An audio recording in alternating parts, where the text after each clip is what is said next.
በጣም ብዙዎቻችሁ 100 ሺህ እና 200 ሺህ ከፍላችሁ ለድርጅታችሁ ወይ ደግሞ ለቲማችሁ የምታስተምሩትን ትምህርት እኮ እኛ በነጻ ያውም ደግሞ በደንብ ኢንተርሚዲየት የሆነ ሌቭል እናስተምራችሁ እኮ ፈቃደኛ ነበር። ነገር ግን ዩቲዩባችን 1000 ሰብስክራይበር አልሞላችሁትም።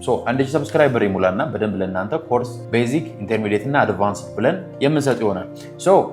እንግዲህ እናንተ ለኮርሳችን ተዘጋጁ። እስከዛ ግን ማወቅ ያለባችሁ ነገር የመጀመሪያው ኤክስፖርት ላይ ኢንኮተር ምንድን ነው፣ ምን ዶክመንቶች ያስፈልጋሉ፣ ኦቢል ምንድን ነው፣ ኢንቮይሶች ምንድን ናቸው የሚለውን ነገር ማወቅ አለባችሁ። ከዛ ደግሞ ካስተምስ ኮምፕላያንስ ምንድን ነው የሚለውን ነገር እናንተ እያነበባችሁ እያጠናችሁ እየተዘጋጃችሁ ወይም ደግሞ ኢቨን በደንብ ብዙ ዓመት የቆያችሁ ሰዎችም ከሆነ ያለባቸውን ሉፖሎች እንዴትና ዲፎልት ልትደረጉ እንደሆነ ወይም ደግሞ በደንብ የሆነ ገዣችሁ ሊያጭበረበራችሁ እንደሆነ ራሳችሁን የምትከላከሉበት ነገሮች ምንድናቸው የሚለውን ነገር እያስባችሁ ጠብቁን። ለእናንተ በደንብ ኤቭሪ ዲቴልስ ራሳችሁን የምትጠብቁበትም እንዲሁም ደግሞ ለሀገራችሁ ከረንሲያችሁን በትክክለኛ መንገድ የምታስገቡበትን ወይዎች በደንብ አብራርተን እነግራችኋለን።